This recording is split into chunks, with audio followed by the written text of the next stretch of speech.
Assistant Professor of Theatre at the Fine Art and Art History Department and the Director of tonight's staged reading of After Darwin by Timberlake Wertenbaker. Tonight's staged reading is presented by the Theatre Initiative at AUB, which is an interdisciplinary group of faculty, students, and artists who aim to place theatrical performance and study at the center of intellectual life at AUB. The Theatre Initiative was co-established as a collaboration between the English department and the Department of Fine Arts and Art History. It is co-directed by Robert Myers, playwright and professor of English, and myself. Tonight's play reading is the opening event of the international conference titled Darwin AUB and the Arab World, organized by Robert Myers and Arne Dietrich from the psychology department, and opening tomorrow morning at AUB in celebration of AUB's 150th anniversary. The conference and tonight's reading were only possible thanks to the support of the Office of the Dean of the Faculty of Arts and Sciences, the Office of the Provost, Converging Creativities, Science and the Arts and Humanities in Dialogue at AUB, the Center of Arts and Humanities, or CASAR, the Prince Alwaleed bin Talal bin Abdel Aziz Alsaud Center for American Studies and Research, CASAR. Allow me to also extend a warm and special welcome to the international speakers at the conference, Dr. Betty Anderson and Dr. Salman Hamid, Dr. Marsha Inhorn, and Tariq Al-Duwairi from Egypt, stage director. So, After Darwin, by British playwright, screenplay writer, and translator Timberlake Wertenbaker, is a play within a play. The play being rehearsed is set between 1831 and 1865 and revolves around the clash between Charles Darwin and the captain of the Beagle, Robert Fitzroy, who allowed Darwin to join him on his expedition, the trip that would provide Darwin with the basis for his book on the origin of species. Eventually, the actors Tom, playing Darwin, and Ian, playing Fitzroy, step out of their roles and are joined by Millie, the director, and Lawrence, the playwright. After Darwin was first performed in 1998 at the Hampstead Theatre in London. Allow me to introduce our actors for tonight's reading. So, Robert Myers will read the role of Ian, and Ian, the actor in the play, who's playing Fitzroy. Nadia Hassan is reading the director, Millie. Rami Saidi is reading for Tom, the actor who's playing Darwin. And Jonathan Murha is reading for the playwright, Lawrence. Please come in. Thank you. Hello. So the actors and I are happy to stay and host a talkback session after the reading. For those who are interested to stay and explore the play further, or if you have questions about the conference opening tomorrow or the Theatre Initiative. With that, I would like to ask you to please turn off or silence your cell phones. Sit back and enjoy the reading. It runs for 1 hour, 50 minutes with no interruption.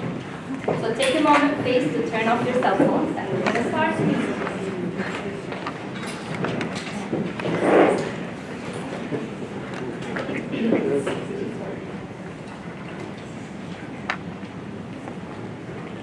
After Darwin by Timberlake Wertenbaker. Act 1, Scene 1. Despair.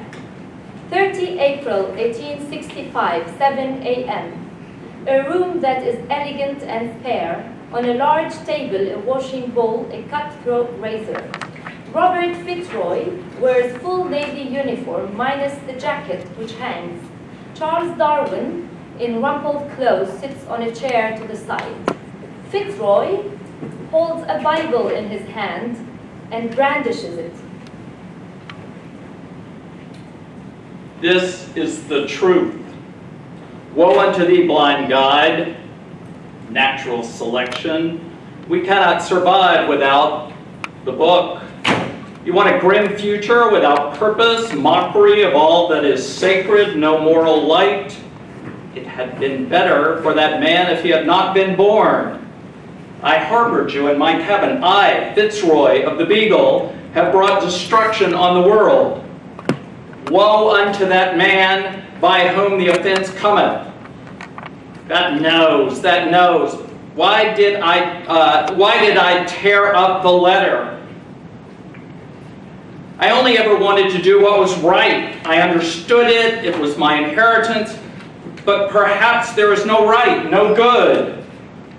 Forgive me, God, for what I have done, for what I am about to do. If you are there. He brandishes the razor at Darwin, who doesn't react. You were the mediocrity. I had the destiny. You scrambled my destiny and the world. Perhaps God never looked. The fittest, so-called, grimacing their success, thousands like you in this world sodden with vulgarity. No more like me. They've laughed at me. No more now. I leave nothing behind. But you never saw the pain of extinction. He draws the razor up to his throat to slit it. Scene 2. Hope. 4 September 1831. The Beagle.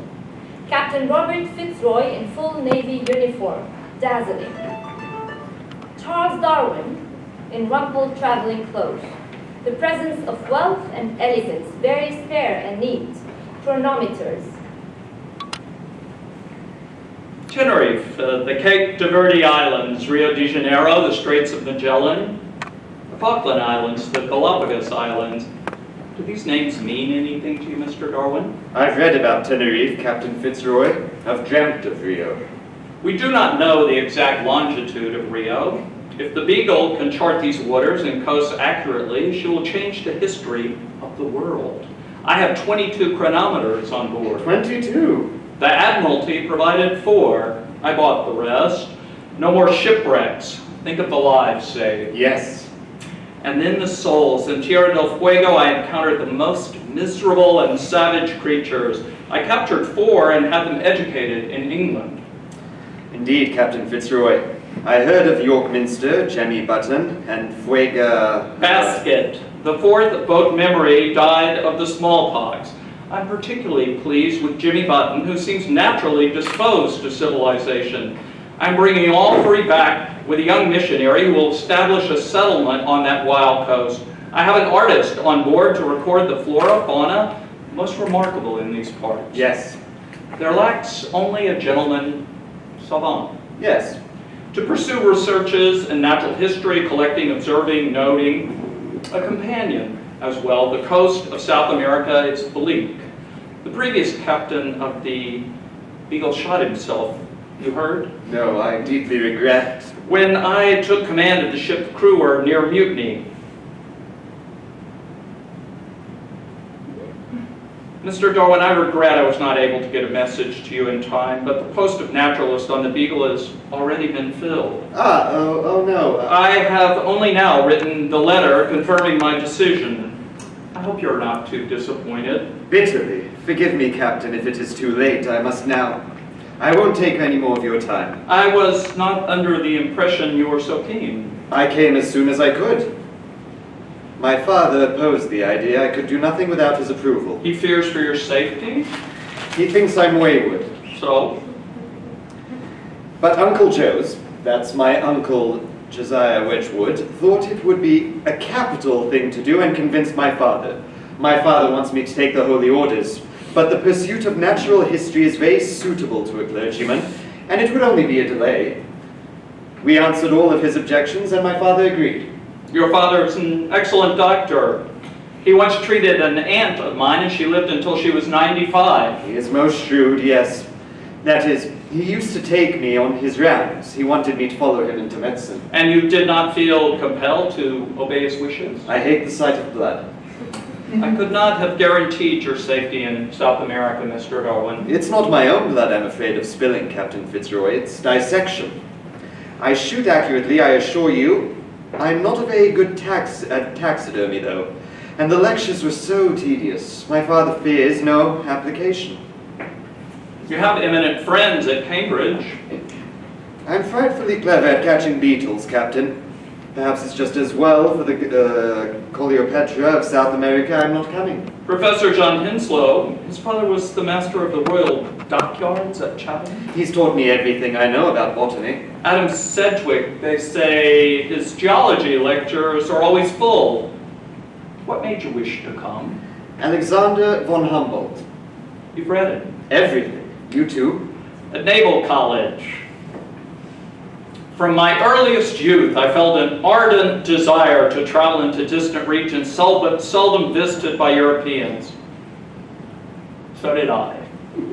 It was Humboldt's description of Tenerife that first made me want... Yes, climbing that volcano. And then, the Orinoco. I lived on that canoe. We shall be far south of Humboldt's Venezuela, but there are great rivers in Brazil, Mr. Darwin. And do you admire Jane Austen? I have not read her, yet. I have all of her books on board. I did read Coldstream and Fogo when I heard I might come on this voyage. I studied astronomy. I believe I can now follow calculations for longitude and latitude. I even plunged into fearful descriptions of storms at sea. I have fitted the Beagle with a lightning conductor, making her the safest vessel in the Navy. The perils of ship life are more internal, Mr. Darwin. Bad temper in the sailors, melancholy in ourselves. The soul of a man may seem to die. You seem to have a cheerful temperament. It must make you a pleasant companion. Your family are Whigs, are they not? Especially the Wedgwoods. The Fitzroys have always been Tories. We are opposing your reforms, Mr. Darwin, this dangerous tide of liberalism. I find beetles and rocks occupy my thoughts. I'm singularly ignorant of politics. That is because you are still young. One grows fast in the Navy. I went to sea at 14. I lost my mother when I was 7, and was perhaps spoiled by my sisters. I kept running away from school to be back with them. My mother died when I was 5. I did invite a friend of mine on board, Mr. Darwin. I want a companion, as much as a man of science, you understand. But he refused this morning. This letter is to another friend, a Tory, but he hasn't read Humboldt. He tears up the letter. I shall write to the Admiralty and ask them to agree to your joining the Beagle. Captain, I am overcome. Gloria in excelsis, beetles of South America, here I come. Forgive me. Oh, you may find your spirits constrained by the lack of space, but I shall do all in my power to make you comfortable. Come to the ship tomorrow. You'll need a good pair of pistols. I shall help you choose them. Books, although you'll find my library extensive, I'll give you a list of clothes. I shall follow your guidance in all matters. I have never been at sea before. Fitzroy stiffens and studies Darwin for a moment. Mr. Darwin, forgive me for the apparent impertinence of my question, but does your father have your nose? I believe he does. Mine is somewhat smaller. According to the laws of physiognomy, it indicates a certain weakness of temperament. Nothing I hear about your father confirms this. No, my father is not weak. I've always hated my nose. No matter. I have great faith in your friends, and I myself am no mean judge of character. I shall be delighted to have you on the Beagle, and you shall help me fulfill another purpose. William Buckland, as you know, has found conclusive evidence of the flood in England. Not quite conclusive. We could establish such a proof in South America. Your mentor, Henslow, is a deeply religious man, I understand. Deeply. Do we not live in a great age? Our natural philosophers trace God's signature on earth as our English ships mark the contours of the world. I shall prevent shipwrecks by mapping the coast. But together, Mr. Darwin, we shall prevent spiritual shipwreck by mapping God's work. I shall do all I can to be of help, Captain Fitzroy. Scene 3, emotion, the present. Tom, the actor playing Darwin, and Ian, the actor playing Fitzroy. Millie comes on. She has been watching. Embrace! Nobody moves. Embrace! You are both so happy, so full of hope and love for each other, you embrace. Englishmen don't embrace, Millie, particularly not these Englishmen. I don't mean homosexual, I mean emotion. Emotion. This great, this beautiful emotion of friendship.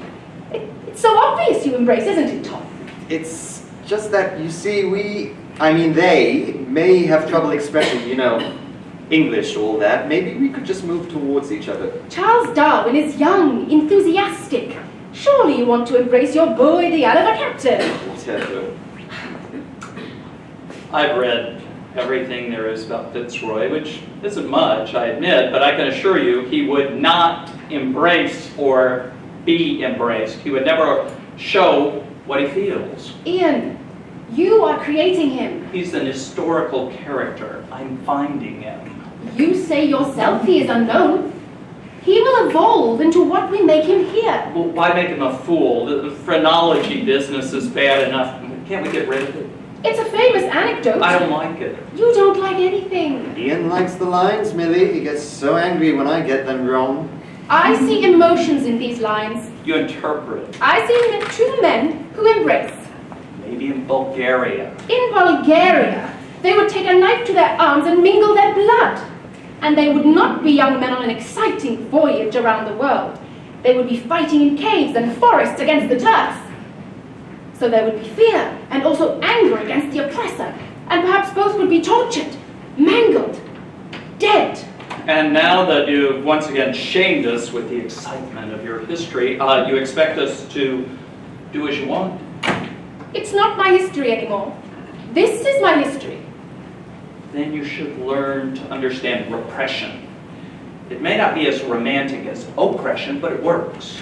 Oh, I do not want some gloomy English Chekhov here, Ian. I want light and tenderness. It is thought tenderness gave mammals an evolutionary advantage. It did. I have tenderness, I think. It is 1831. I am a captain in His Majesty's Navy. I am an aristocrat, and I am English. I'm not playing an evolving mammal. Fitzroy is religious. He knows tenderness. Not in the Church of England. I do not see how we go on. She throws herself down at Ian's feet. I beg you, I entreat you, I supplicate, I fall on my knees before you to express emotion. This is no way to direct. It is in Moscow. I like this tenderness thing. Ian, we can try a little tenderness, can't we? We repressed even, yeah? Scene 4. Tenderness. January 1832. The Bay of Biscay. Fitzroy's cabin. A storm, the ship rolls. Darwin stands, sways, very seasick. Fitzroy arranges a hammock. Try this, Darwin. It may help. Darwin tries to get into the hammock. He has trouble. Fitzroy holds it for him. Darwin reels.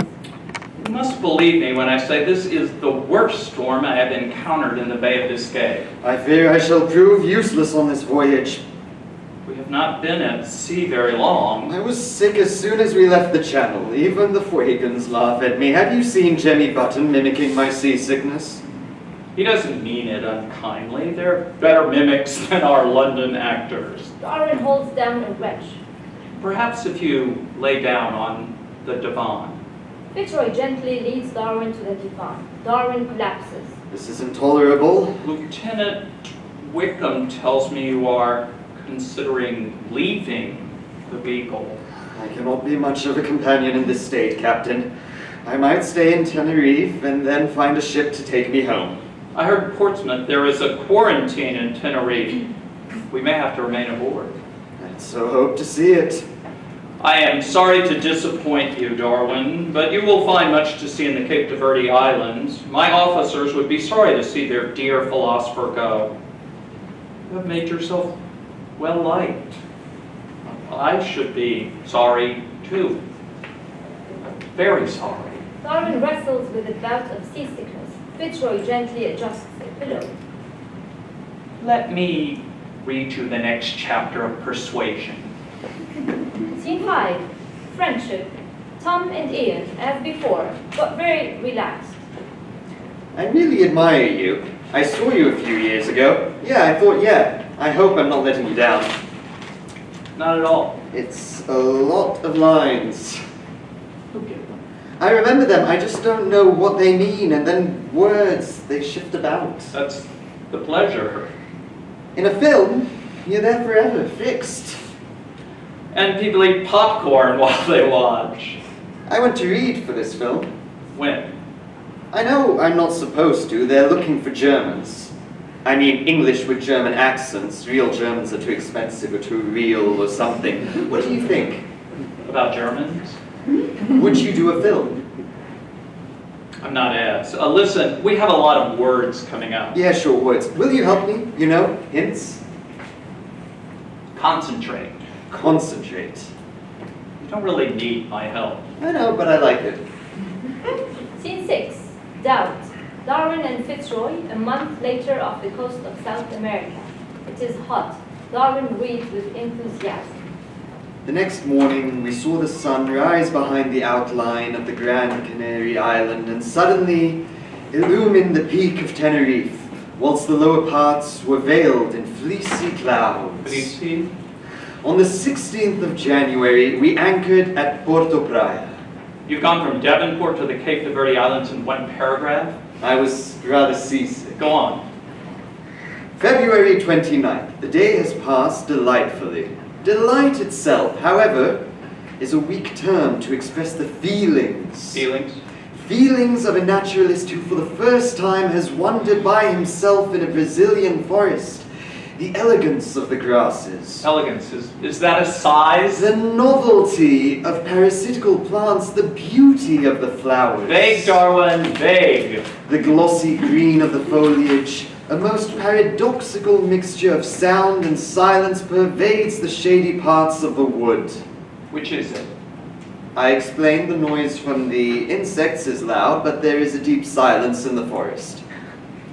To a person fond of natural history, such a day as this brings with it a deeper pleasure than he can ever hope to experience again. Such enthusiasm. So few facts. Of course, you don't have to publish it. No. And so much of your personality. Think of Humboldt, those scientific descriptions. It was his enthusiasm that infected me. I believe it did you. Each night, Darwin, I sit here for hours and write out everything I have observed and done during the day. I had better give you my own description of our departure. He reads fast but with pride. Vessels in the offing and distant land looming much, a few mottled hard-edged clouds appearing in the east, streaks, mares' tails across the sky, spreading from the same quarter. A high barometer, 30.3, and the smoke of chimneys rising high into the air and going westwards were the signs which assured us of a favorable wind. I've taken a whole chapter to discuss the purpose of the voyage, the Fuegians, and my civilizing mission. The refitting of the ship, I explained we are 74 on board. Even you are mentioned by name, Darwin, and it is not until the end of the 3rd chapter that I reach the Cape de Verde Islands, having discussed the possible causes of the high waves in the Atlantic, how to foresee a squall, problems of determining longitude. Nothing is omitted from my account of the voyage of the Beagle. I know how interested people will be in reading it. Observe, and note down, observe again, never trust memory. I suggest you tear up your account starting at. Darwin folds up his papers and puts them in his pocket. A pause. Perhaps I expect too much of people. You do not spare yourself. Strive for perfection, and so mirror God. God taught forgiveness. You still reproach me for the floggings. 35 lashes for little drunkenness the day after Christmas. I go on at great length about the necessity of flogging in these chapters. I shall read them with interest. Are you doubting me? Darwin doesn't answer. From the ship's crew, I expect only obedience. But I would wish for you to understand me. When we round Cape Horn, we will face storms, winds, rocks, the most dismal and dank surroundings. A captain who cannot assert discipline betrays his men. Goes mad himself, mad. The word discipline means little to you. I've encountered so little of it in nature. Darwin, we sail into Rio tomorrow, and I shall make sure we arrive at dawn as I did the first time I saw it. It is the most beautiful harbor in the world and will lift our spirits. And you can take time away from the ship to explore the interior. Thank you, Captain Fitzroy.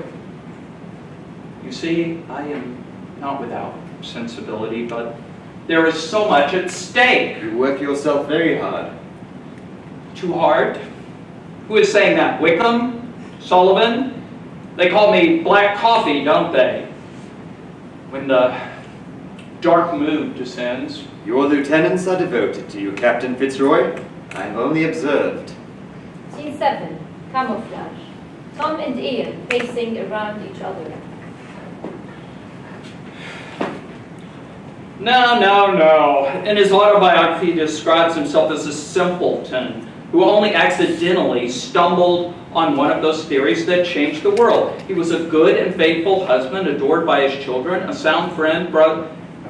Have you read anything? Millie bought me some books. I looked at the pictures. All I'm saying is he's not nice.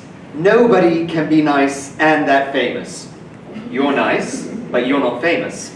I mean, you're in Who's Who, but you're not a film star. You're playing a superstar of history, Mr. Millennium Man himself. You ought to work harder. He did. You want to play him. Everybody loves the winner, especially if he's decent. Darwin wasn't nice just now, and he's horrible to Fitzroy later. Something happened on that ship. Darwin seemed to need to obliterate Fitzroy's memory. You see, not nice. It's the struggle, whatchamacallit, for Darwin to go up. Fitzroy has to be pulverized. He makes a grinding sound. You can be honorable and survive. Yeah? Before I became an actor, I thought of being a soldier. You know why? It requires even less intellectual effort. Because I love the idea of camouflage. It's a great survival tactic. You even win wars that way. Listen, it goes this way. There's this great idea, the struggle for survival. Existence. Get that right. Yeah, whatever. How was this idea going to survive in a world of Fitzroy's? You use camouflage. Maybe even the idea uses camouflage. Uses Darwin, the nice, but not so nice. You see, in fact, ruthless. Don't tell Millie that. She's in love with him. And with you. That's because I'm nice to her. Fitzroy never learned. I can't stand all that emotion. Emotion's very fashionable now.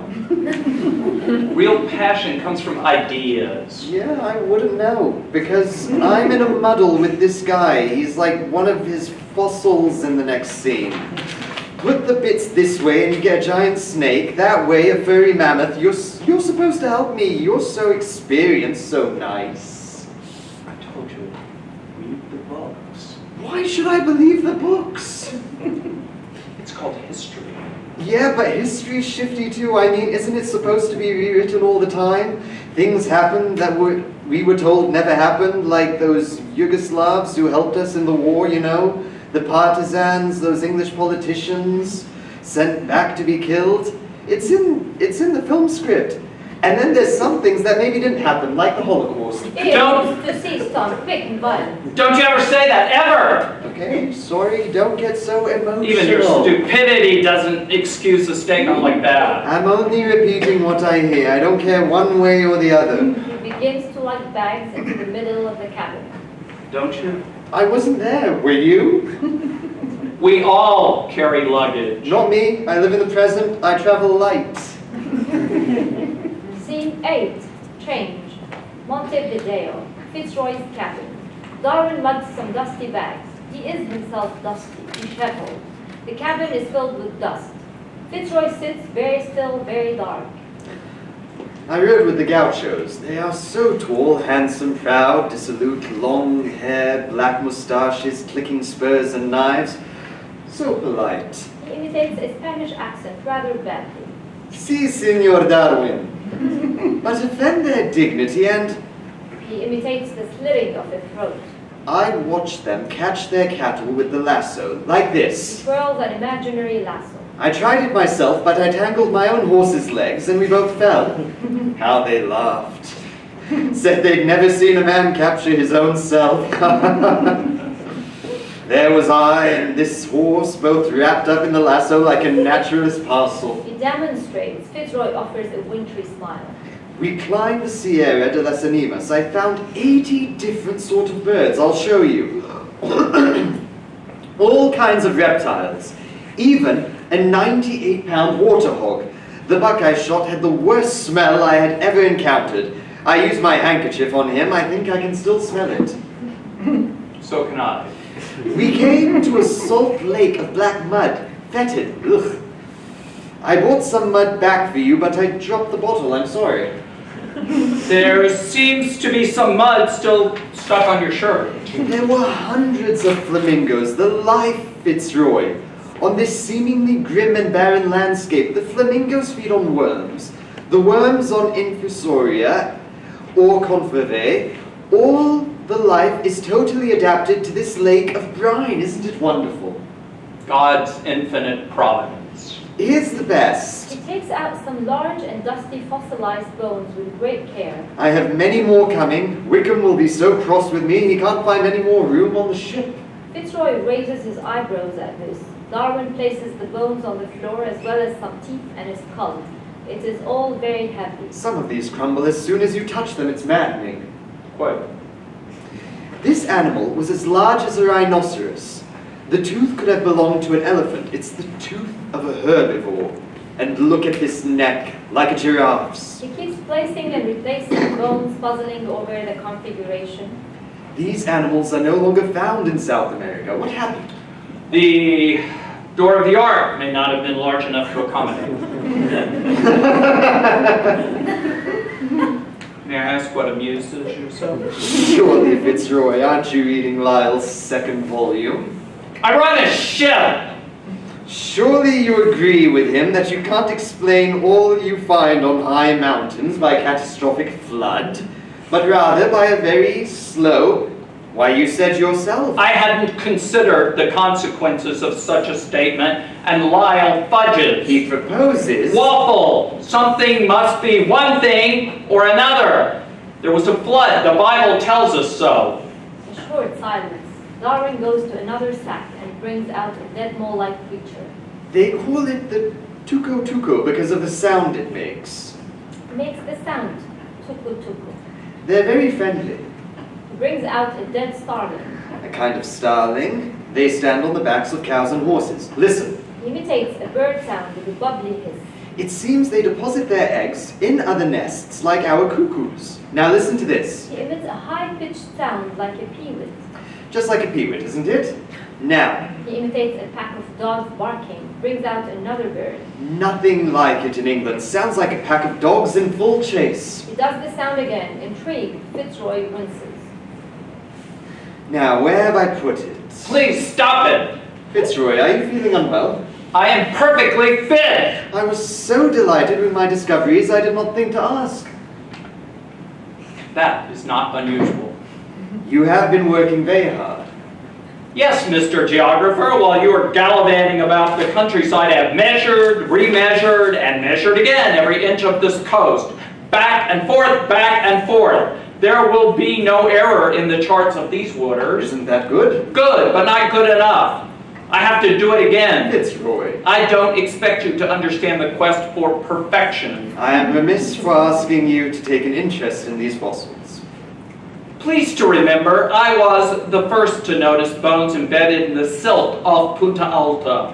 Had it not been for me, you wouldn't even know of these animals. He puts his hands to his head. Fitzroy? Headaches. I found the country as hospitable as you described it, Fitzroy, but the Spaniards do not have anything like the sophistication of our English landowners. I also felt most disturbed by their policy of killing all the Indians and sending their children into slavery. I once questioned a landowner, on that very subject. He called in 20 of his slaves and asked them what they thought. To a man, and to a man, they said slavery was a good thing. What else could they say in front of a man who could put them to death? Are you questioning my judgment? I'm surprised you believed that. But then your grandfather campaigned against slavery. I had forgotten. What's wrong with that? The trouble with meddlers like Wedgwood and other Whigs is that they do not know how other countries work. I do not say we should have slavery in England, but here... If something is unjust and inhumane, surely it is so everywhere. It is a subject you do not understand. I have traveled and I find slavery abhorrent and degrading. You seem to take pleasure in contradicting me. He holds his beat. Fitzroy, you are not well. It is the headaches that drove my uncle to suicide. He was never mad. Whatever they said at your dinner tables, yes! The dinner we had at the governor's house, I said everyone was reading Jane Austen. You demurred. I only meant that there may be some who do not read her. You contradicted me in public. But many Englishmen do not know how to read. Everyone, one knows or cares to know, reads Jane Austen, Mr. Darwin. That is not everyone. Again, you will drive me mad. I wanted the company of a gentleman. I find I am messing with a man who does not even know how to tidy himself before entering the cabin of his captain. I forget. I am sorry. From now on, Mr. Darwin, I shall have to ask you to mess with the junior officers. Fitzroy, you are out of sorts. You will not speak to your captain in this manner. Get out of my cabin and take your disgusting specimens with you. He kicks a ball. It disintegrates. Scene 9. Fear. Tom, Ian, and Millie. Perfect! How do you do it? I kiss you. Tom shrugs and takes out a computer game. Yes, but bigger, stronger, more passionate, more desperate, more fearful, more dark. Tom gets very absorbed in his computer game. Psst. Take your disgusting specimens with you. Symbol of everything he fears. Are you showing me how to say it? That bitter reference to Whigs, the Reform Bill, giving all these people the vote. Darwin belongs to those upstarts now ruling England. I know all that. The Admiralty is angry with Fitzroy for buying a second ship and makes him sell it again. His world is shrinking. He's out of joint, so fear. That terrible, icy fear when the climate begins to change. A long winter sets in. I've seen it. At first, surprise, then disbelief. Then you attack each other because there's not enough food to go around. Times of betrayal, despair, and the ice advances towards you. Could you be specific? Fear, Ian. It's an English word, no? Contemporary? Daily? Why do you repress that too? Sitting ducks. When I saw you for this, I saw that fear. I found out you hadn't worked for a long time. To the Bulgarian secret police? Yes, we had to learn in Bulgaria to read a teacher's face, to know whether she was teaching us something true or something she'd been told to say. So I can read faces, yes. The lines are precise. They do not describe a nuclear winter. But the writer knows social history and the struggle for existence and the world we're in. You're good at something. The climate shrinks your space. You shiver. Ask the writer to come and tell me on what line he wants me to act the fear of a species facing a cold winter. He begins to leave. He's afraid. Ian leaves. Zap. Why don't you ever say anything? What do you believe? Nothing. In general, God, dialectical materialism, existentialism? Please, I'm English. For yourself even? Recognition, money, I wouldn't be here. the environment? That's not too mentally taxing. I like underground car parks. As a child, I loved to stand behind the cars and breathe in the fumes. Must have been a high. Are you saying you are cynical, selfish, stupid, immoral, and want only a good life? I'm tired of everyone trying to enlist me in their ideas. I don't want to be told that this idea is the best idea that ever existed and that I have to fight for it. lose my job for it, even leaflet for it. When I see an idea floating around, about to get stuck on my jacket, I move. What about culture? Who? Here. This. I believe more in this country than you do. Yeah, that's normal. You're a foreigner. Are you going to stay? If I can, stay and be part of it.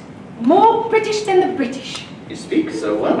I just get the thoughts wrong, but my accent is good. Don't lose the passion in your vowels.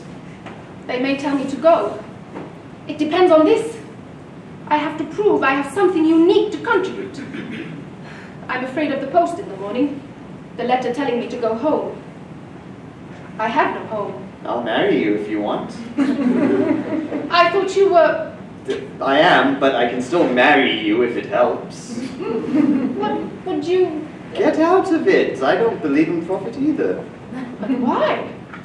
There doesn't always have to be a why. When I go out at night sometimes, I take a tube into the center, sometimes I walk in the woods. I don't know who I'm going to meet, whether I'll come back alone or with someone, whether it'll be good or not. I could meet the love of my life, or yeah, maybe death. If I marry you, maybe you'll give me lots of jobs. Everybody wants to work with Eastern European directors. Maybe they won't next year. The offer's open anyway. Millie kisses Tom gently on the forehead. You know, in Eastern Europe we are very homophobic. I've noticed. I've shown it.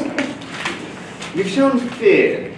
A woman's territory is already so insecure. I love women. Really? No, not really.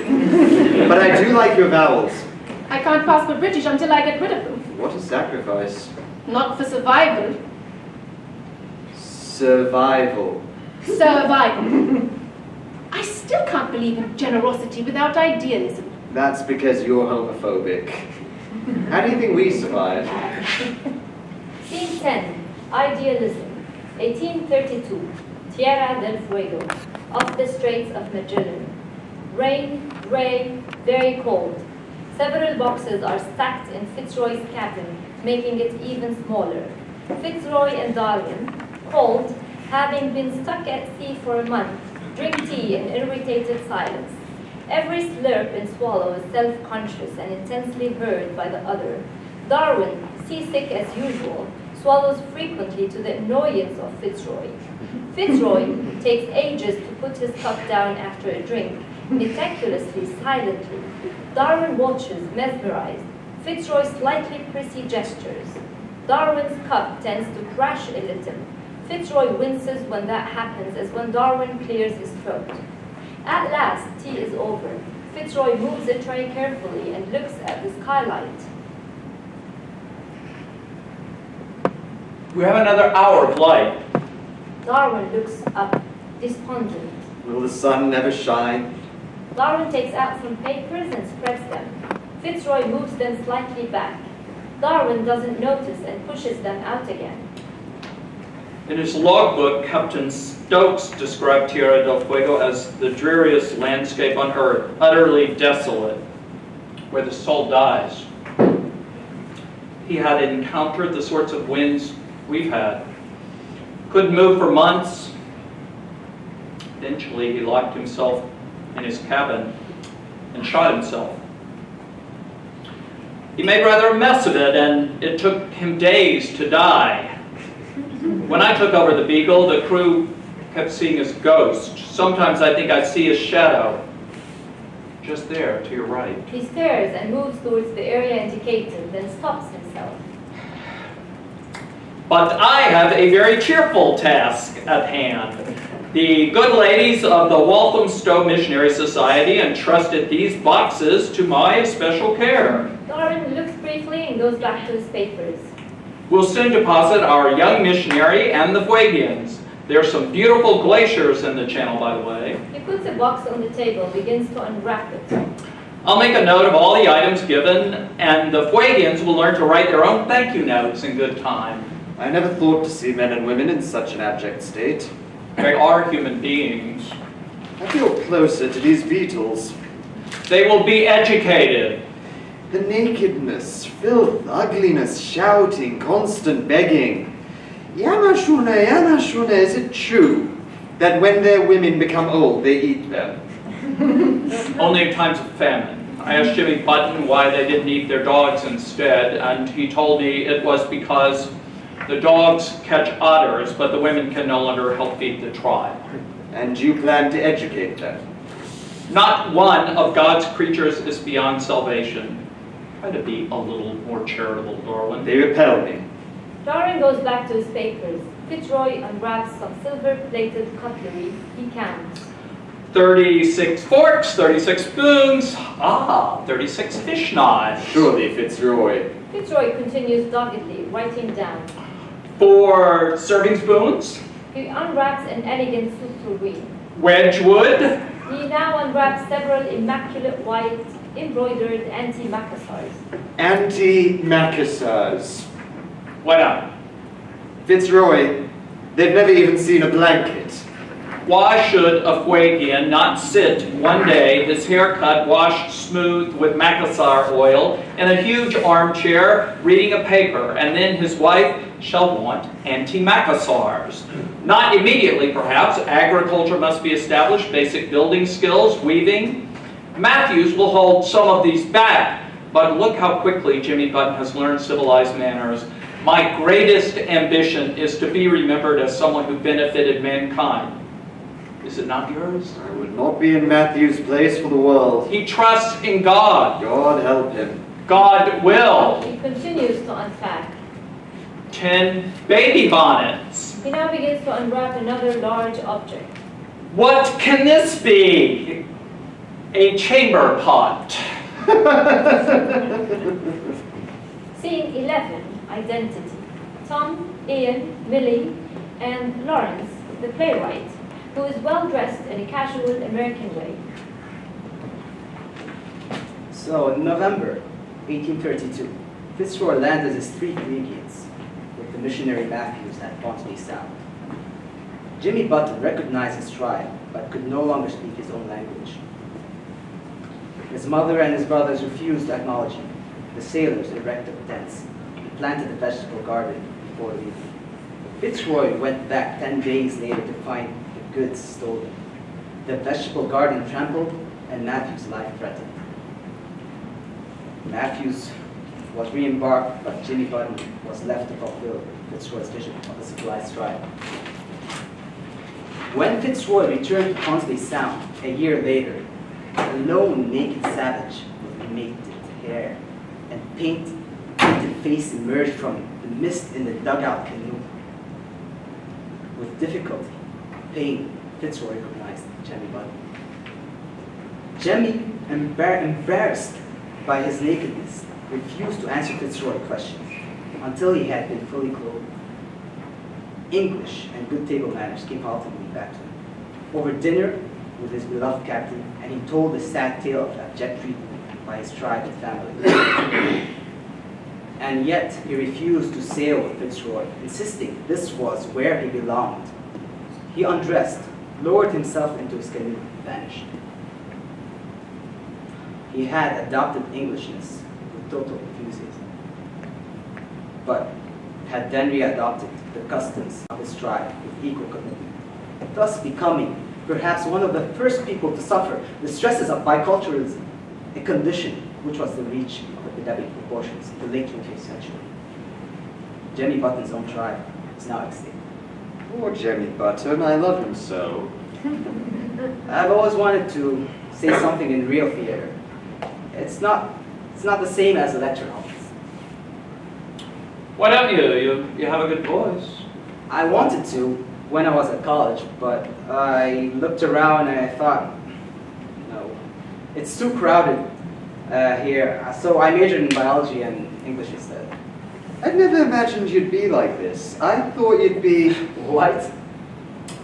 Why don't you write yourself a part? Jimmy Button? It's Fitzroy I'm interested in. Fitzroy? Playwrights are the anatomists of a failed character. Yeah, right. Not that I presume this is my first time. Millie said you were afraid to come. I know how prejudiced you are in this country against Americans. I saw you 10 years ago, Richard II. If someone had told me then I'm a happy man, Sometimes I can't believe this is real. Yeah, I can't take it too seriously myself. It's serious, all right. But I'm a teacher as well, a professor. Our students have a year abroad. I make sure I'm tutor as often as possible. Everybody wants to come to England, so I only get here every 2 or 3 years. I love it. Oh, do I love it here. Why? Because your pavements burn with history. They do? Lawrence, do you want to watch some more? I'm being very brilliant, I think. A few minutes, then I'm taking my students to the National Portrait Gallery. I teach a course called The Metaphysics of Cultural Genealogy. Scene 12. Cruelty. September 1835. The Galapagos. Change of light. Heat. Darwin and Fitzroy. Lawrence and Millie watching. Dismal heaps of broken lava, hideous lizards with the faces of ancient demons. No wonder sailors couldn't wait to get away. Los Encantados, the Enchanted Islands. The currents are so strong the islands can vanish overnight and leave you lost in the ocean. I prefer the name Galapagos. I see we have 6 live ones on board. They'll keep us in neat until Tahiti. Fitzroy, the governor told me he can recognize which island a tortoise comes from by its markings. You know they can't swim. I gather you didn't find much else of interest. A few miserable weeds, finches, mockingbirds. Again, quite remarkable differences between them. I wonder... Fitzroy, I did something thoroughly foolish. I put all my finches in the same bag. I labeled mine according to each island. You are the true naturalist. I'll give them to you. Now, you will forgive me. I have some calculations to do. I fell behind. You will forgive me. Drudgery calls. Fitzroy waits for Darwin to go. Darwin ignores him. May I show you something? Darwin takes out some drawings. Fitzroy takes them. Finches. Quite well drawn. Mine are more precise. He hands the drawings back and waits for Darwin to go. You see how different the beaks are? Presumably, they eat different foods. Precisely. Each one is perfectly adapted to its place in the world according to the wisdom of God. How far are we from the coast of South America? 500 miles. Now, Darwin, Don't some of these remind you of birds we saw in South America? they look like variations, yes. Extreme variations. Perhaps. Darwin, I must Does it ask... not occur to you, Fitzroy, that possibly some of these variations might be so extreme as to constitute, shall we say, a species? It is sometimes hard to tell. Suppose, only suppose, that these volcanic islands emerged from the sea, as Lyle suggests. Seeds drifted from South America, clung to the lava, providing meager vegetation. Birds followed, settled, dropped more seeds. Suppose that in this strange, brave new world, isolated from the rest of the continent, the islands themselves isolated from each other, suppose there began to emerge birds so different from their forebears, look at the beaks, Fitzroy, that they must, in truth, be called a new species. New? New! Stop, I see where you're going. I do not see myself. Something is at work, but I do not know what. The devil is at work. Here, in this cabin. He brushes something away. This shadow, Darwin. I know the dark night of the soul. Doubt sweeps in like a treacherous wind and puts out God's light. I sat here for days, you heard, with this gun. Takes the gun and shows it to Darwin. Held to my head. I gave up command of the ship. You weren't here. I didn't know. I was very ill. I would have come back. Wickham saw me through. But sometimes I feel that if I turn my head up this way, just a little, then all life will jangle into meaninglessness. Darwin, let me keep you from the vision of a tormented world from which God is absent. I'm well now. I have sworn always to keep in sight the divine designer. You too must swear to shut out all the thoughts you have expressed here. I don't know what my thoughts are. How can I order them? Let me be their captain. Let me steer us both away from madness. Fitzroy holds out an arm to turn Darwin. Lawrence stops them. Something's missing. It's fine, Lawrence. How do you excavate the intimate moments of historical characters? What's the fuss over words? What does it matter whether something's a variation or a species? New. One word. New species. You can be short, fat, tall, blonde or brown, short-beaked or long-beaked, but if the species were not created but slowly evolved, then nothing is fixed. So, You thrive on this order, Tom. But these two men have been living in a fixed universe. God, man, England, class. If, as Darwin suspects, it is fluid, unplanned, then it is a world without a designer, without God. Lawrence, Looking at the gun. Do you think that in a play, the gun always has to go on? I know about evolution, well, sort of, but I pray to God all the time, please God, don't let me catch pneumonia, please make Ian and Lawrence admire me, please make me famous. when I was in Sofia, I used to go to the Alexander Nevsky Cathedral, and in the smoky hues of grey and red, I could cry and find hope again. But I had left my rational mind on the steps outside.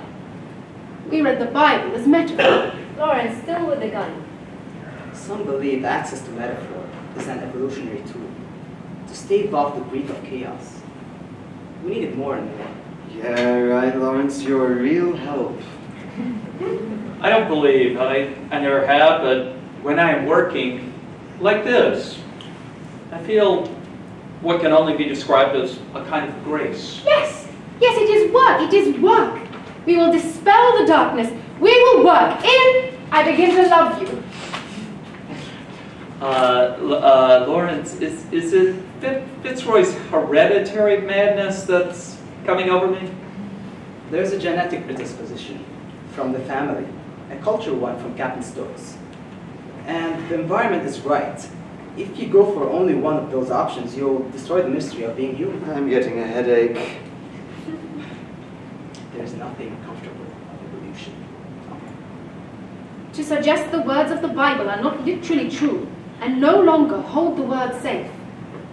There is the wreckage, the madness. Fitzroy sees that all sense could crumble in his mind. Have you never felt that? You look outside, it's all a jumble. And you hear, too, a jumble. Words that belong to no language at all. Fitzroy sees, he hears Darwin as Lucifer, defying God, jumbling the creation. And he puts out a hand to hold Darwin back, keep him fixed.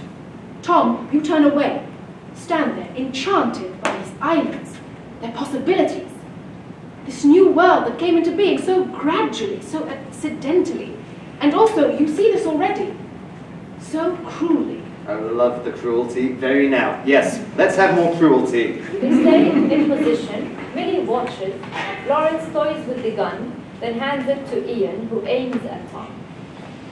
Act 2. Scene 1. Jealousy. Darwin's study, not dissimilar to Fitzroy's cabin in field, but much messier. A desk crammed with papers, a very comfortable rolling leather chair, books and books, jars, skeletons. Millie is still setting some bits up. Ian and Tom say lines quite fast to each other. Millie occasionally listens but keeps changing things on the desk, coming in and out. Ian is intense, Tom quite distracted. Lawrence comes in with a jar of barnacles.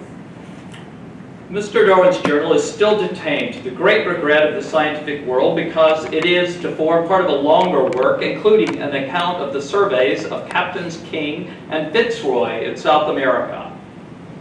And I had been led to believe that the scientific world was waiting for an account by the Beagle's captain. I sent Mr. Lyle my chapter on the deluge for his comments. I am still waiting.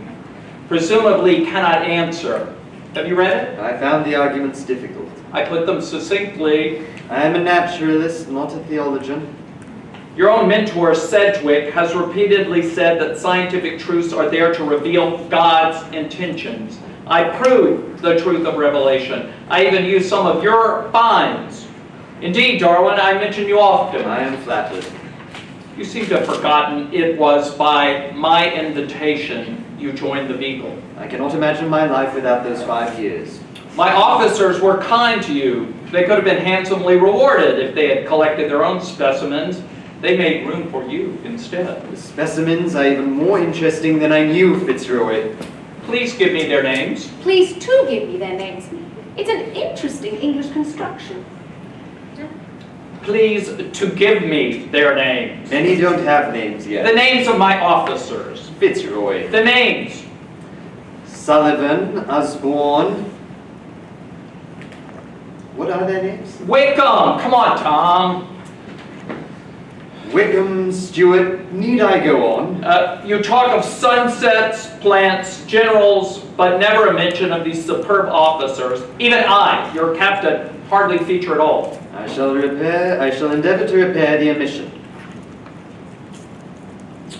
You are getting married. Oh, I had almost forgot. She goes out. To my cousin, Emma Wedgwood. You must be patient. It takes at least 6 months to find happiness in marriage. Perhaps she will bring you back onto the path from which you have strayed. No doubt she will try. I am concerned by a line in your account, which you will notice I have read with great care. You propose the Galapagos Islands were originally underwater. That is consistent with my chapter on the deluge, but then you go on to say, and you will forgive me if I have not memorized it correctly, hence, both in space and time, we seem to be brought a little nearer to that great fact, the mystery of mysteries, the first appearance of new beings on Earth. Your word perfect, Fitzroy. Should it be a little nearer? I've just said a little nearer. Is it important? You say, should it be somewhat nearer? You got to get this right. Should it be somewhat nearer? Is this really important? Millie comes in with a portrait. Your wife. Very pretty in a dull sort of English way. Do you like her? I'm so excited. You two are such wonderful men. Lawrence comes in with large jars. And Lawrence has brought more barnacles. I'll teach you to dissect them. Tom, you have terrible stomach problems. And the age, yes? And Ian, for you, it's what's called being ill at ease in your skin. It's too tight, maybe, or askew. She demonstrates on Ian's arm, stares at him for a moment. She goes out. It does not matter whether it is a little nearer or somewhat nearer. You agreed on the ship to abandon such thoughts. I can think what I want on dry land.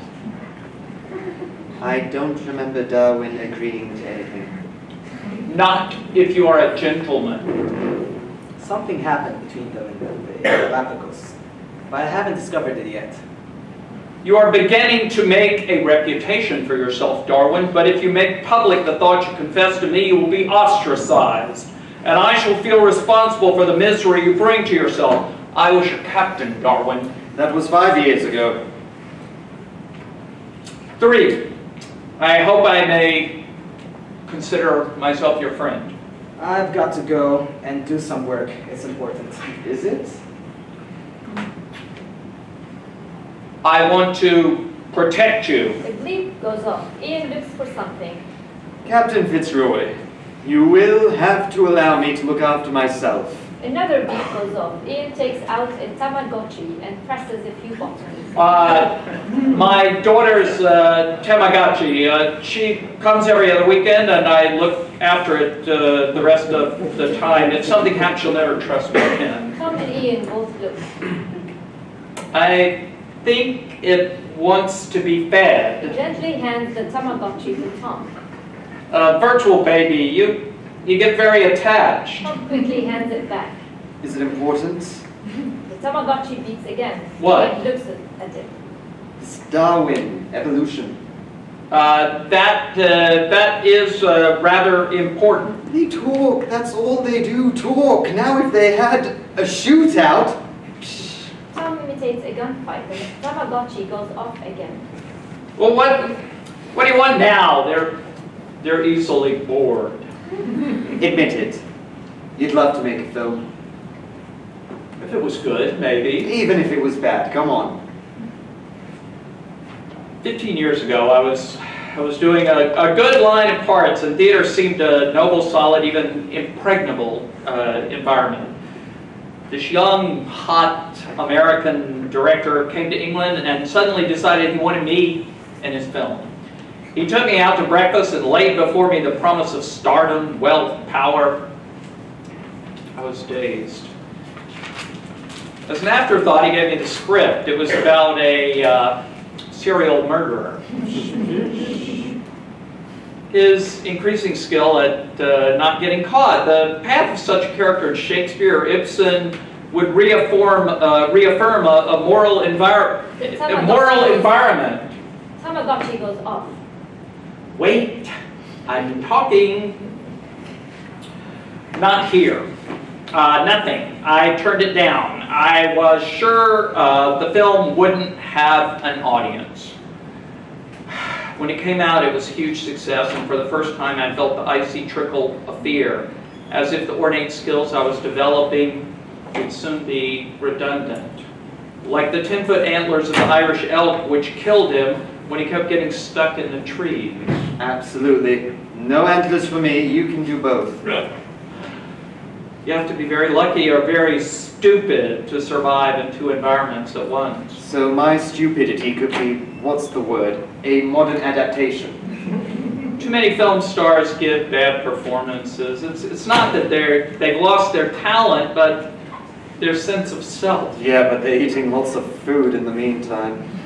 I tell myself nobody knows ahead of time which species will survive. Those first little mammals looked unpromising.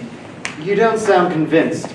But look how pinched you are, like Fitzroy. Tamagotchi goes off. Drink, sleep, You see, I've been checked again. nappy, what? For that film. Pish, pish. Is that better? It's between me and this other guy. It would start in a week's time, so I'd have to leave this. Well, you can't. Actually, I can. Tamagotchi goes off. Ian shakes it. Let me talk to Tom. It's jealous. You're not serious. I'm hungry, Ian. I want to go where there's lots of food. You have a contract. Paper. Millie can't take me to court. One doesn't do that. You don't, I do. Tom, you cannot do this morally. I don't understand that word, Ian. Ian makes the sea storm violently. Pish, pish, use words, Ian. Go ahead, convince me. You're not some animal foraging for food. That's what Darwin's saying here, isn't it? You're part of a culture here that nurtured you, that gives you your identity and protects you from despair. You're playing a man of extreme decency, and you're taking the most superficial reading of his own words to excuse your disgusting, criminal, tawdry... Come on, come on. You form relationships here, to Millie, to me, to Lawrence. How many black writers do you know? He's American, okay? But he can spawn cultural descendants here. You have an obligation, and you do know what the word means, because under that camouflage of idiocy is a man of talent who, somewhere, however dimly, believes, yes. Oh my God, I don't know what to say. Give me time, please. The Tamagotchi goes off. Ian ignores it. Sure, if you promise not to say anything to Millie, just in case it doesn't work out. Millie might just be able to find someone else. No, it wouldn't be any good. Damn you! Promise? You won't agree to anything without asking me? It's a deal. Tamagotchi bleeds insistently. It's got a fever. They can die, you know. C2. Truth. 1843, Down House, Kent. Darwin study, papers, books, jars, children's toys, Fitzroy seemingly aged, and Darwin. You did not answer my last letter, but I have come down to Kent nonetheless. I've come to say goodbye. Being made Governor of New Zealand. I must congratulate you. There has been trouble between the settlers and the Maoris, and they want someone to calm the situation. Darwin looks dubiously at Fitzroy, then distracts himself with one of his jars. Fitzroy looks around. You seem comfortable here. Your study reminds me a little of my cabin. Darwin is increasingly absorbed by his jar. Fitzroy eventually picks one up as well. Barnacles. I'm pleased to see you are homesick for the beagle. Do you remember the new Balanus anthrobalanus I found in Chile? I've decided to take on the whole genus. Let me show you He something. takes out a barnacle and dissects quickly and expertly. Here is a female, and what's this on her? Fitzroy looks. 12 males. They have no mouth, no stomach, no thorax, no limbs, no abdomen. They consist fully of reproductive organs in an envelope. Fascinating. My children find it very funny. You show this to your children? They run in and out all the time. Annie already helps me catalog. May I assume you are leaving those other thoughts behind you? These barnacles will take me years. I only ever wanted good to come to the world. Darwin says nothing. I am haunted by the sight of Jimmy Button. Did I fail him? I am a man of honor and integrity. How can the values I uphold have become untrue? I wanted the world to savor God through your findings. The truth cannot be as cruel as you suggested.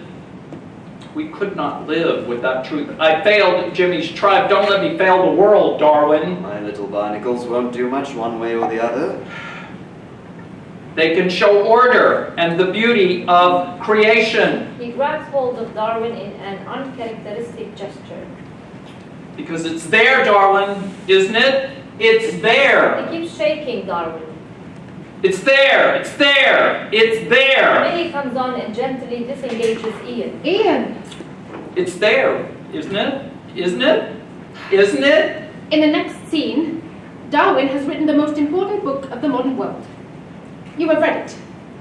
Tom shakes his head. I ordered you to read it. I got put off by the pigeons. My idea of hell is walking through the pigeons of Trafalgar Square. Go to the next chapter. I'll lose the plot. A friend is bringing me the video Of what?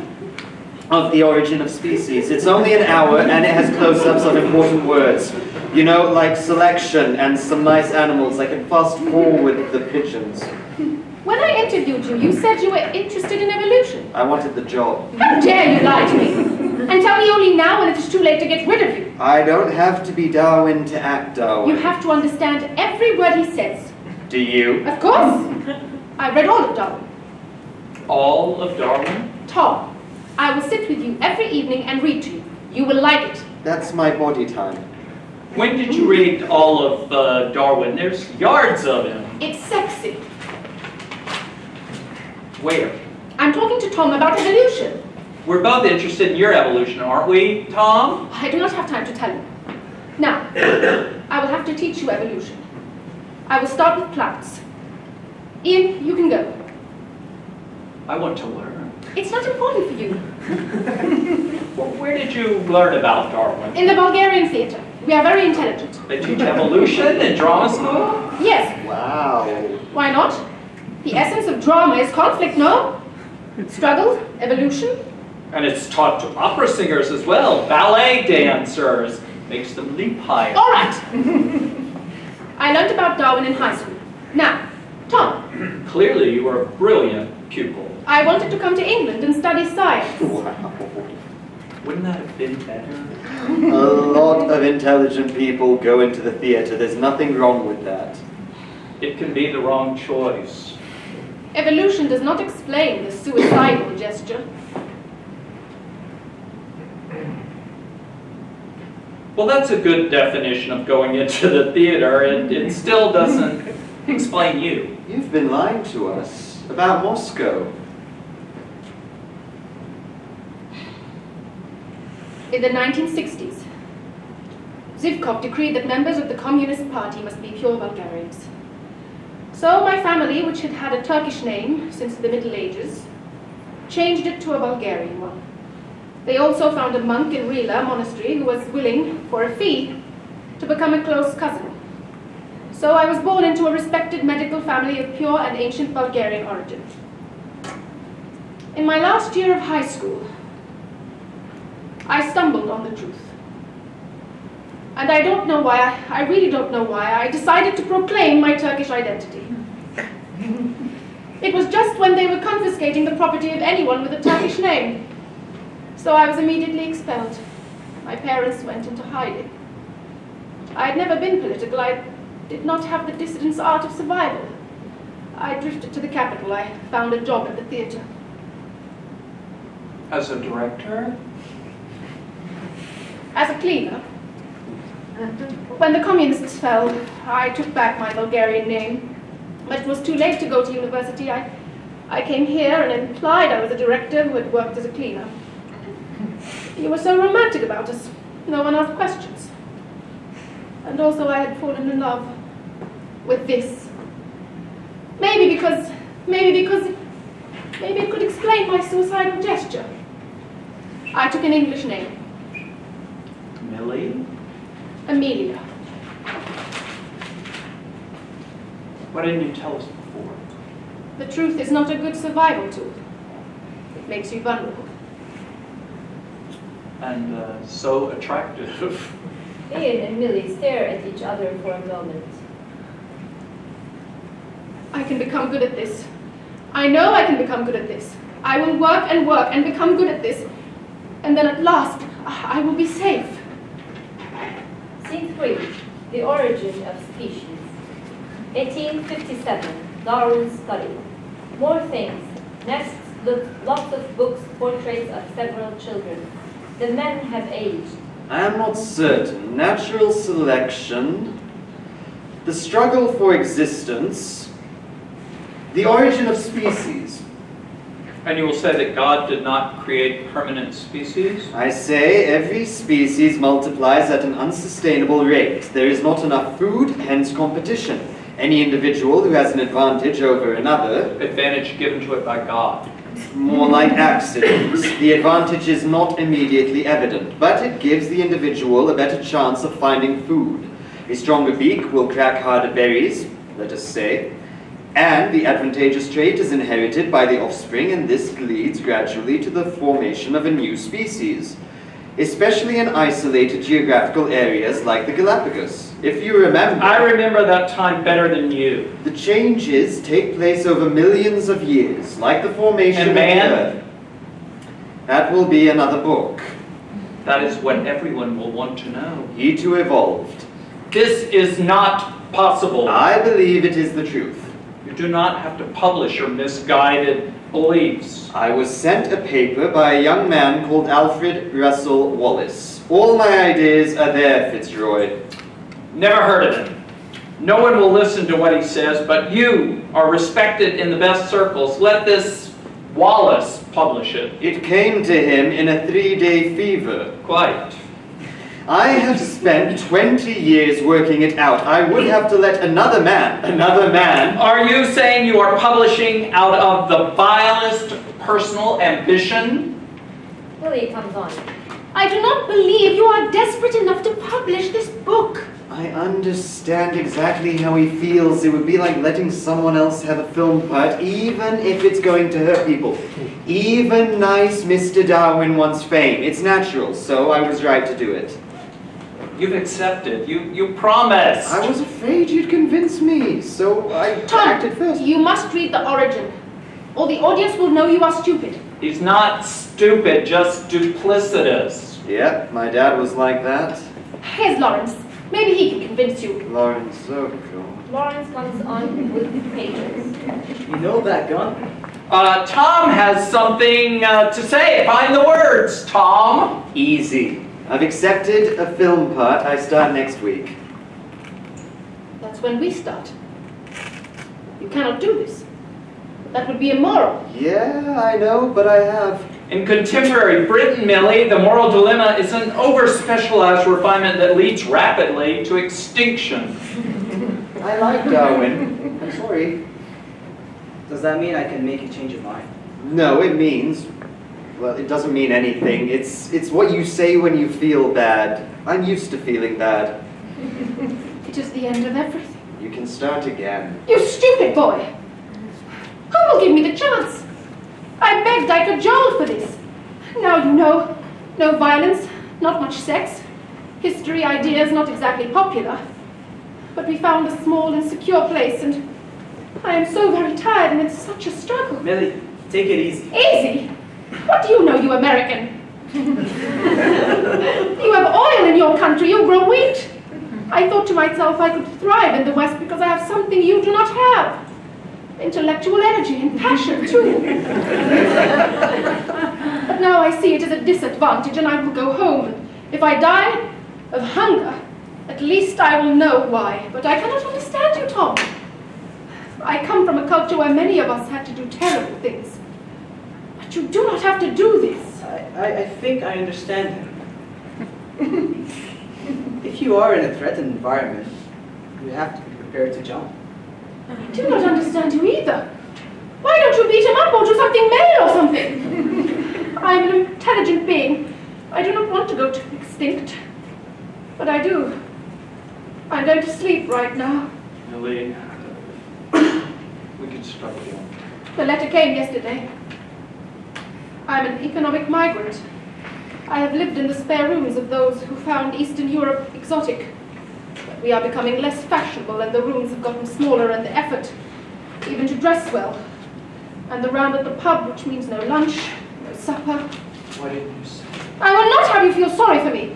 Never! I am a Bulgarian. I only say this because I am going tomorrow. Today. Now. I need a phone. Why doesn't anyone have a mobile phone? What kind of actors are you? I could still marry you. We could even have children. I've absorbed enough of this to want to profligate, promulgate my genes. Yours must be great. I mean, all that Darwin. Ian moves quickly to Tom as if to hit him. Lawrence stops him. Hey, man! Ian storms out. Millie lies down and curls up. Quiet, please. It is quite possible. Quiet, please. I am going extinct. That human beings have come to the end of their evolution. Some say we are even coming to the end of our knowledge. Who knows? But Tom, we will never come to the end of our imagination. When I see a character on stage, I think, where is he going? He's emerged from the tragic. Is he a hybrid? A completely new form? And I never stop being excited by the human possibilities, the struggle for existence on this small space. I like film too. Is it a good part? Yeah, I think so. Well, what do you say? I mean, Line up, move, keep moving. that's it. No, I'm in a lot of scenes, and there's a close-up of my face, and I go from frightened to excited to completely blank. My face on the whole screen. I'm interested in doing blank, you know, nothing like beyond anger. I understand, Tom. I wasn't born into the black American middle class. It's been a long road. Lawrence. It's my mother who did it. She worked in one of these windowless offices in Washington for 40 years. She took me out of school when I was 8. I was beginning to go wild. Beyond anger, as you say, and she locked me up with books, everything she could get her hands on. Here she said to me, here's your friends, Shakespeare, Milton, Moby Dick. That's the only gang you're ever going to hang out with. She put in extra hours to hire tutors. No black writers. No writing on slavery. When I told her about Caliban, she tore out The Tempest from my collected Shakespeare. I wouldn't do it to my children, but it worked, I guess. Lawrence, I don't do guilt. She's coming over for a couple of days with 2 of her friends from the choir. They've managed to get the church to raise the fares. I'm sorry. She's 70 years old. She's never been to England. So what I'm saying is, could you keep going until the end of the week, and I could at least bring her and her friends?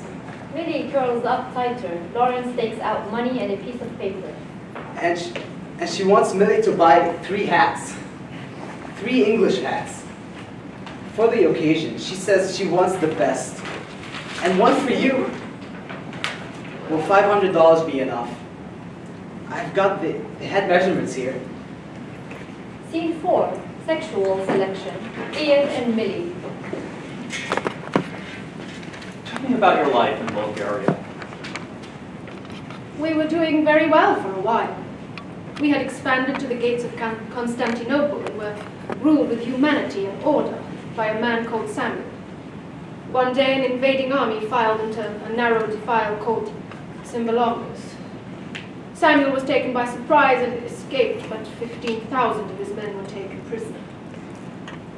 All of them were blinded except for one man in 100, who was left with one eye to lead the defeated army back to Samuel. When he saw this, Samuel died of grief, and Bulgaria cracked. Was your family in that army? Perhaps. It happened in the year 1014. Like most Bulgarians, I feel in my blood the ardent desire for conquest, combined with the terrible fear of being blind. Tell me about being English. We think of ourselves as restrained and well-behaved, and then suddenly our natural desires and passions break through and we act on impulse. She impulsively moves to Millie and kisses her. And then we are surprised and shocked by our actions. I do not allow this. Of course, and there is someone else. No, but I am your director. I will accept an apology, and then I will buy the hats, and then we will work. On what? We will rehearse and rehearse until Tom leads us. Pause between them. Yes, I will wait for an apology. for the next scene. Scene 5. The struggle for existence. Downhouse. Same as previous scene. Darwin and Fitzroy. My book is carefully argued. Look at my notes here. Even so, Wallace and I will give a joint paper and then I will publish. The idea is out. You cannot stop it. We strive for the good because of our faith. Destroy that and we lose our moral sense, and we are no better than animals.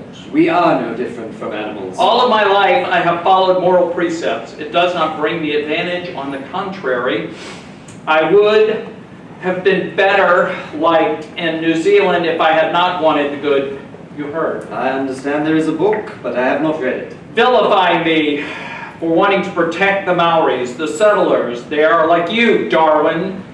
They believe only in grabbing more land for themselves because they are stronger. I tried to stop it. They burned me in effigy. I am sorry. The noble man does not struggle for advantage. Let us remain noble. But the truth. The common man will misuse truth. Your ideas will be an excuse for every excess. I wanted to give up 20 years ago when I first saw. The idea would not let go. I only ask you not to publish. Copernicus and Galileo did not destroy God. Indeed, the notion of God seems to recover quite easily from us men of science. It does not matter whether the earth revolves around the sun or the sun around the earth. There is still order and harmony. This is struggle, disorder, despair, horror, chaos. He takes out a small Bible from his pocket. This is beauty and security. I would have thought that the death of your dear daughter would have brought you back, would have brought back your faith. Quite the opposite. And you want to drag us all into hell. I know what it looks like. I do not understand your theory. Even see how it could, but I will not allow it to He exist. takes out a pistol. Fitzroy, we have been here before. I will do it this The time. book is already with the publishers. Millie and Lawrence come in. Lawrence says we have to go back to the Galapagos. Not the Galapagos. Those pages I gave you, I've discovered what happened. Ooh, how about Fitzroy is really gay and declares his love for Darwin? Yes, but it would be repressed. You see how I adapt?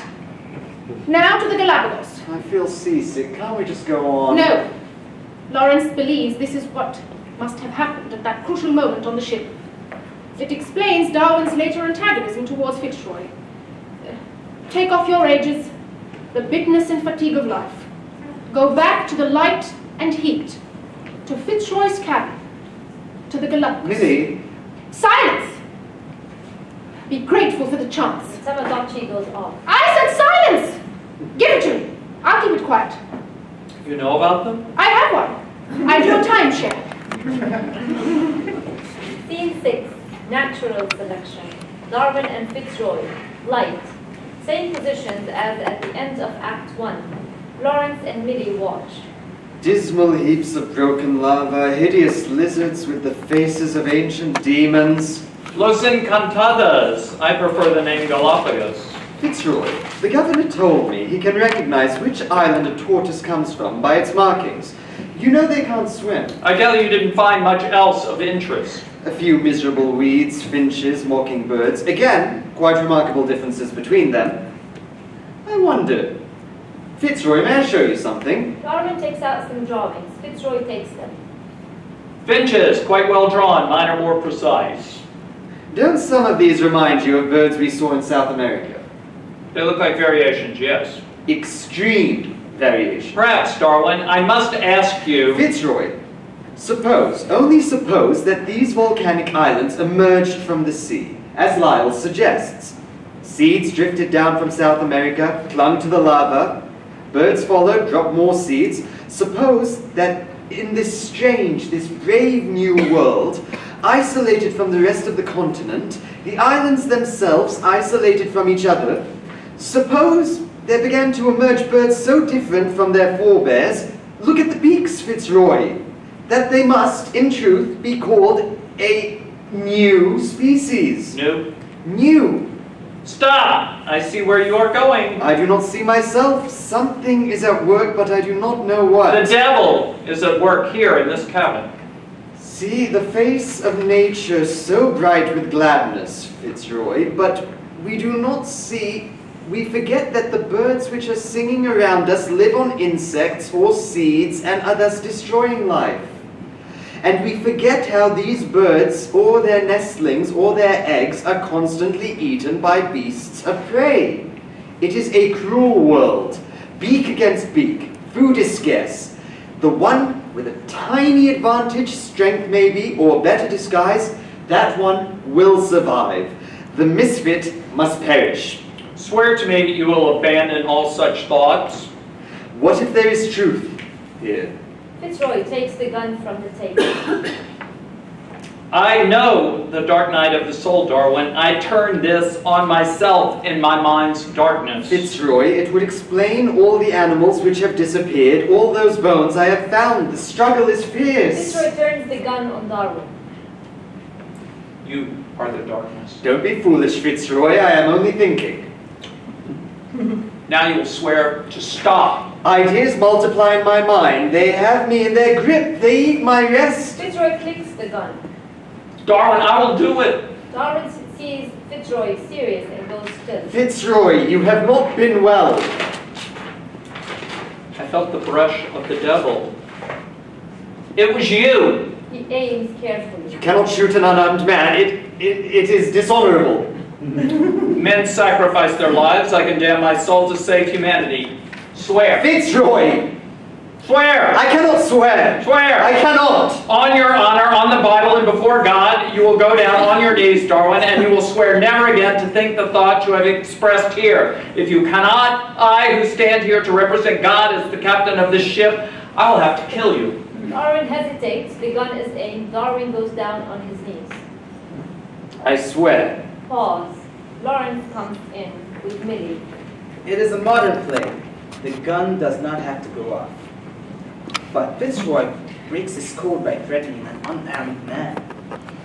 Darwin is a Victorian gentleman. He swears on the Bible. Later, he loses his favorite dog.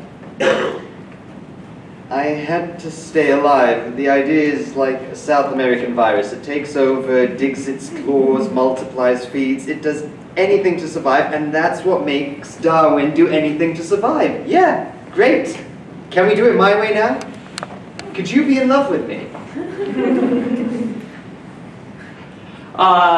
You will thank me one day. He comes close to Darwin and takes him into a very tender embrace. I have wanted your good. I have loved you and admired you.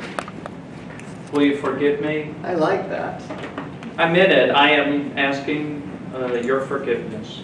We are coming to Fitzroy's suicide, which is seen as an act of madness. If I could have this gun rather than a razor, it would be more tragic. You cannot be tragic after Darwin. Fitzroy has disappeared from history because he's on the side of the losers, but I see him as a good man who gets it wrong. That is tragic. A new species of modern sadness, perhaps. Yeah, because I'm the hero, I get it right, and my idea survives. Great. Pish. I get to be famous too. I'm sorry. I'm not doing this for much longer. You are. Yeah, for the Baptist church choir coming from America. Right, and then? Just a chance, I thought, so I broke my code like Fitzroy. I walked around the streets. There are so many business centers, computers, the internet, email, the rapid breeding of communication. Ian, So I went into a computer shop. this is not interesting right now. I found Tom's film company on the internet and I emailed it. I said I was Tom's lover, that I was HIV positive, and that I believe Tom was too. But that's a lie! Read false. Even when I was married, I told the truth, and yet it was so easy words. I elaborated on how you'd recently been unwell. You've just ruined my film career! Pish. I saw a great actor when I was a child. When I met him years later, I went over to him and hugged him. You're my father, I said to him. You put me into this world. I never hugged my real father. I want spiritual sons. I'll do whatever I have to do to get them. I don't want another 2 years without work. I want to survive. I want Millie to survive. I want this to survive. You've destroyed my life! It's only a delay, Tom. And maybe someone will see you here. Not with that email, that's it. I don't exist. No one will risk All the you have to insurance. do is send the results of a recent test. I've never had a test. I would have thought, What would you have thought, Ian? I don't want to know. It's bad enough every time I get the flu. People ring you up, you know, they wait, they don't quite ask. Aren't you putting people at risk? The only person who's ever at risk is myself, Lawrence. oh my God. My father died of a heart attack when he was 40. I had a lover who died of AIDS. My best friend was murdered. I'm a modern boy. Death lurks around the corner. I'm used to that. The only question is when and what it's going to be like. But the film, you might have ended up on the cutting room floor. My life is there anyway in his terms. Darwin. I would have left my face behind. Only great films survive. You get the video, somebody sometime would switch me on, even if only to say, he's good looking, where is he now? I so hated what you did. Maybe you should learn some humanity. Ian bows his head and shrinks into himself. People have so little attention to give these days. We're like animals fighting over a dwindling food supply. And so we do terrible things to survive. I'm sorry, Tom, but now there is even more need to go on. No, We have to. I cannot accept Ian's gestures. Ian's not asking for your admiration. I would be colluding. You want to survive, don't you? I had a student in a creative writing class once. One of these arrogant, very rich East Coast kids.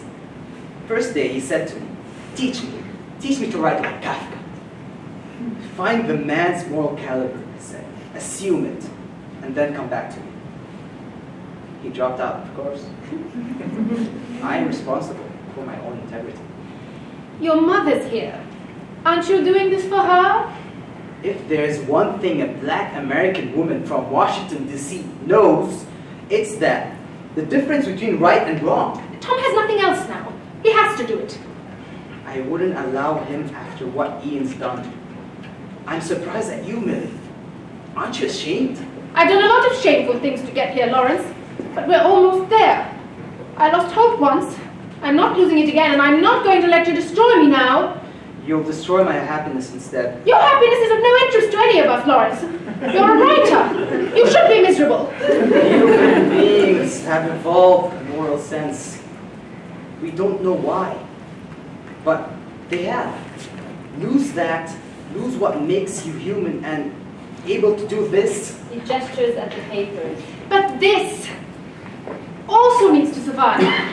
Don't you want it to? More than anything. Well, there's a lot of competition out there. Don't make me betray my moral code. Ian's broken his. Tom never had one. What makes you think you can survive without getting your hands dirty? It's what I hold on to, Millie. It's what makes me hold my head high. It's where my work comes from. Please don't try to break me. I don't understand you, Lawrence. The person I felt most bothered about when I accepted the film was you. I thought you'd be desperate, beat me up even. Do you have any idea how often a man like me has to resist that impulse? This isn't my first disappointment. I'll recover. I admire you so much. Think of me as a failed character. Your own Fitzroy betrays his moral precepts to try to make his view of the world survive. Darwin does the same. It's the ideas that fight it out in their own battle for survival, Lawrence. The human beings are secondary and just have to feel bad. Stop being so rigid and let's bring your characters to life. I can't change. I'm afraid of the chaos. I'm sorry. Give me back my work. It's not yours anymore. Millie, I'm an American. I know my legal rights. Lawrence, you are beginning to drive me crazy. I'm about to go completely crazy and now I'm going to start screaming. 1, 2, 3. Ah! Hey, I'm the victim over here. I've lost my future in Hollywood, glamour, wealth, even a little security. It wasn't that much to ask for, was it, Ian? Maybe it's shock, but I don't seem to care. Maybe I don't care about anything. It's your Darwin, Lawrence. He's scrambled my brain. He's turned Ian into moral pus. But I've been feeling this virus gripping me. Maybe I'll be remembered as Darwin. Maybe I'll really want to do this, or rather, maybe it wants to use me to do itself. And I don't mind. Yeah. Then, even you can say no, Lawrence. Could you? I need a walk. I'll come with you. Tom and Lawrence go off. Silence. Ian sits with his head in his hands, eyes closed. Millie moves very close to him. Viking, North Upshire, South Upshire, 4 days. Did you know Fitzroy originated the shipping forecast? He was reviled at the time for believing the weather could be predicted. Now we have weather channels. Cromarty, Ford, Time, Dogger. They'll come back, won't they? They'll have to. That's all he has left, but it's not bad, is it? And then he looks fine. Fisher, German, Bite, Humber, Thames, Dover, White. I play the one who gets it wrong, means well, does ill always. Tragic. Portland, Plymouth, Biscay, Finisterre, Seoul, Lundy, Fastnet. Most of these names are Fitzroys. Can I make you love him? Millie holds out her hands. When you confessed to the absurd gesture, you became desirable. Fitzroy was full of absurd gestures. Irish Sea, Shannon, Rockall, Malin, Hebrides, Bailey. The absurd gesture is widespread, but its evolutionary purpose remains a mystery. Fair Isle, Pharaohs, unless love. Love makes you ambitious and culture uses you to multiply. My question is, could you love me? Millie gently takes Ian's head in her hands. Then she looks up, gestures as she sees Lawrence and Tom off stage. Then Ian follows her look. I think it's time for you to commit suicide. Ian and Millie leave. Scene 7, Evolution. Darwin's study as it is now in Down House, some of it cordoned off. Darwin comes on, an old man, with a cane and beard, arranges some papers, eventually sits in his chair. Fitzroy comes on, with his razor in full admiral's jacket. Millie and Lawrence come on, dressed for the outside. They look around, like tourists taking in some stuffed birds. Millie looks at books and reads off their various titles. When on board the HMS Beagle as naturalist, I was much struck with certain facts in the distribution of inhabitants of South America. And the earth brought forth grass and herb yielding seed after his kind. And in the geological relations of the present to the past inhabitants of that continent. And the tree yielding fruit whose seed was in itself after his kind. These facts seem to me to throw some light on the origin of species. Ever since Darwin. And God saw that it was good. That mystery of mysteries. The blind watchmaker. Fitzroy leaves his biblical tone and stands and speaks to the audience. I left nothing behind. Lawrence turns toward Fitzroy and stares at him for a moment. In considering the origin of species, it is quite conceivable that a naturalist reflecting on the mutual affinities of organic beings... The beak of the finch. A light film of ridicule and irritation. The making of memory. Puff of weather. Their geographical distribution, geological succession, and other such facts might come to the conclusion that each species had not been independently Darwin's created. dangerous idea. The dark side of his leg. The mismeasure of man. Blind kings, barren women, runaway children, and castaways, people, my childhood. But if you can bring me back... He turns towards Lawrence as if speaking to him. But had descended like varieties from other species. The selfish gene. Give me substance. They became my ancestors, these loved figures carved from the crooked timber of humanity. Tolerance. Life's grandeur. Lining shelves of my memory, a parallel evolution, where imagination multiplies. From that day to the present, I have steadily pursued the same object. Their legacy, empathy, complexity. The origins of virtue. If you can find me and give me room... Lawrence turns to Fitzroy, acknowledges him. With failed characters, we are and create. The language instinct. And pity. Then I become part of this, too. Reinventing Darwin. My work is now nearly finished. Both of us. They all look at one another and out towards the audience. All of us. End. Thank you.